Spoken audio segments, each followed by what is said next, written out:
வணக்கம். நான் உங்களின் அன்பு சகோதரி மாலதி பாலன். யாருக்காக நாவலை மீண்டும் தொடர்வோம். நான் பாத்ரூம் சென்ற போது அங்கே கண்ட காட்சி ஈருடல் ஓருயிர் என்றுதான் காதலர்களை வர்ணிப்பது கேள்விப்பட்டிருக்கின்றோம். ஆனால் இங்கே ஓருடல் ஓருயிராகவே இருவரும் பிணைந்திருந்தார்கள். இதென்ன அநியாயம்! அதுவும் பாத்ரூமில்! ஏன் இந்த பிள்ளைகள் இப்படி கெட்டு சீரழிகின்றனர்? சுற்றுச்சூழலை மறந்து தன்னையும் மறந்த நிலையில் எனக்கு மிகவும் எரிச்சலாக இருந்தது. நான் வந்ததை கண்ட அவர்கள் உணரவில்லை. தொண்டையை செருமிக் கொண்டேன். திடுக்கிட்டு இருவரும் பிரிந்தனர். அந்த பெண் தைரியமாக எனது முகத்தை நிமிர்ந்து பார்த்தாள். மெல்லிய தேகம், பால்மனம் மாறாத முகம், படபடக்கும் அழகிய விழிகள், அந்த கூரான நாசியும் மெல்லிய இதழும் வடக்கத்திய பெண்களை நினைவுறுத்தியது.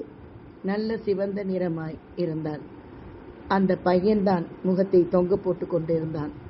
அவமானத்தில் அவன் முகம் சுண்டி போயிருந்தது.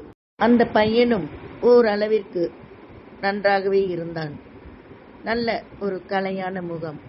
ஆனால் 4 அடி கொடுத்தால் கீழே விழுந்து விடுவான் போலிருந்தான். இப்படிப்பட்டவனை நம்பி இந்த பெண் இந்த காரியம் செய்கிறாள் என்றால் எவ்வளவு துணிச்சல் இருக்க வேண்டும்?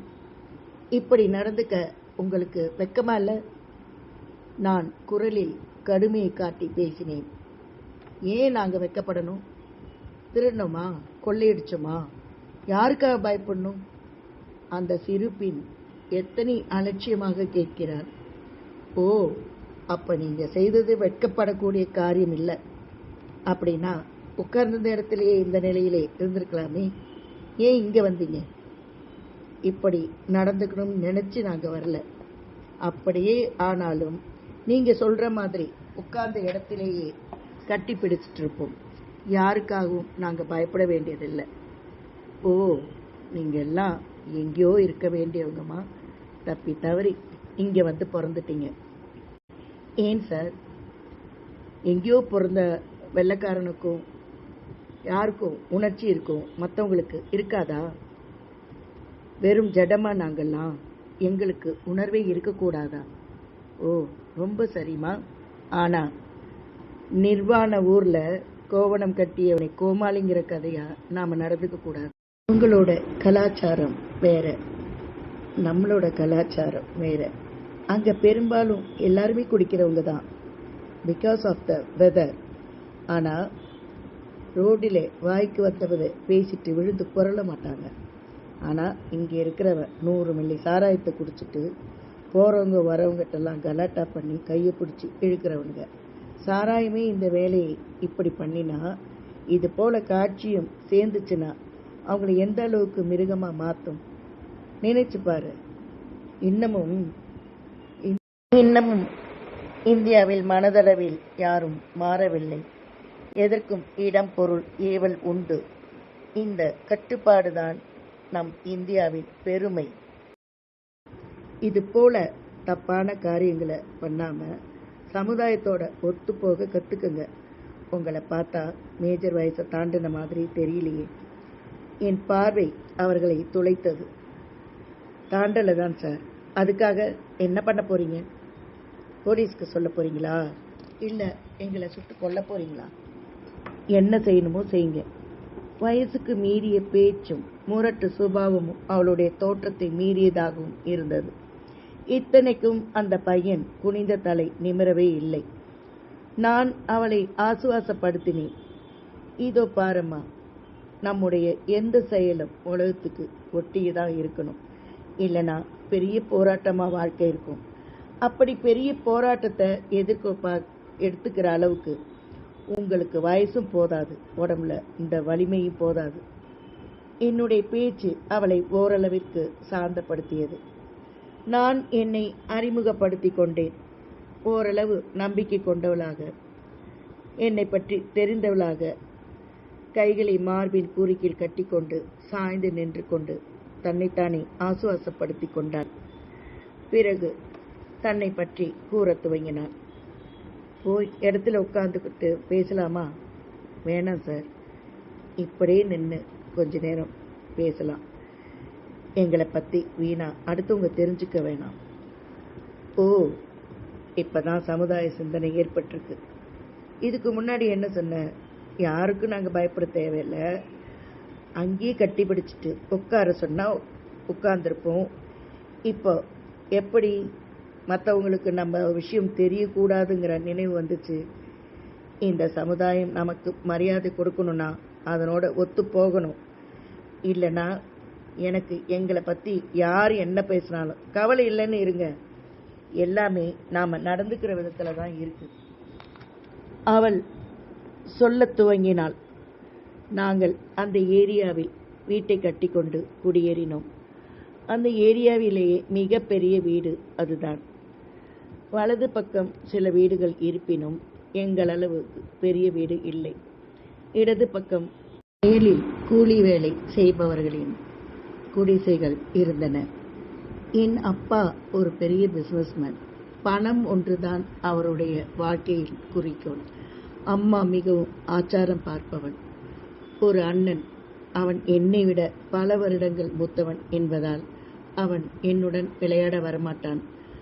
அப்பா பிஸ்னஸ் என்று பல நாட்கள் ஊரிலேயே இருக்க மாட்டார். அம்மா கோயில் குளத்தை தவிர வேறெங்கும் செல்ல மாட்டார்.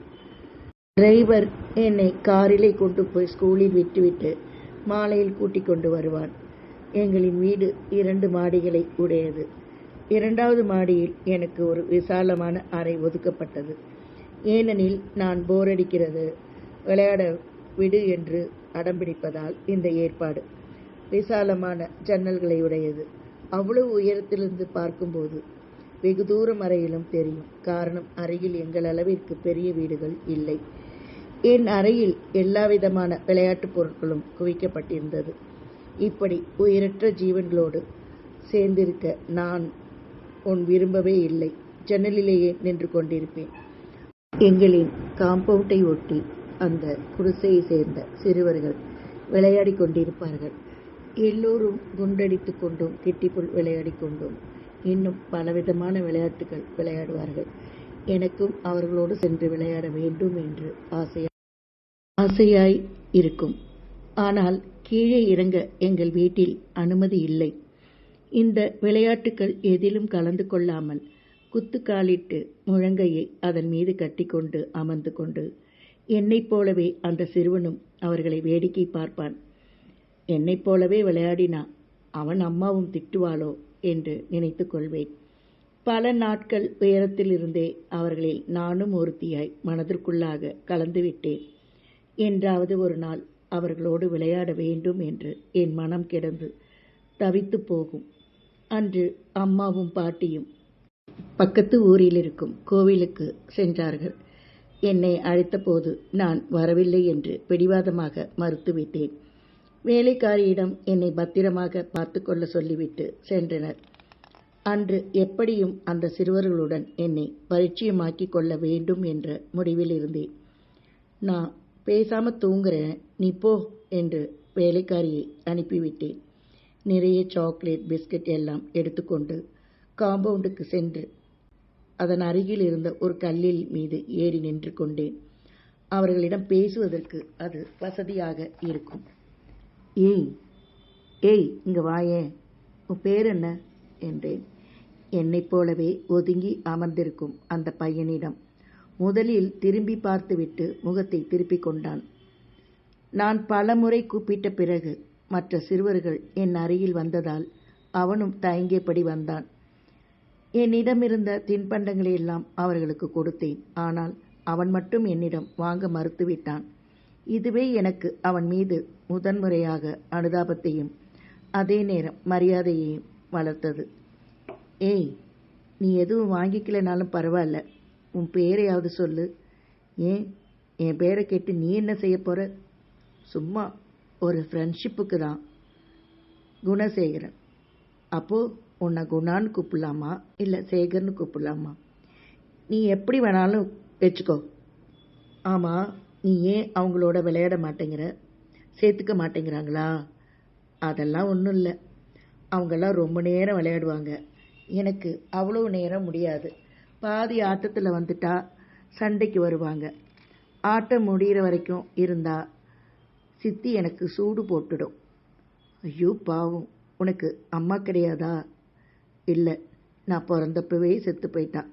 ஏதோ அப்போது நடந்ததைப் போல அவன் விக்கி விக்கி அழுதான்.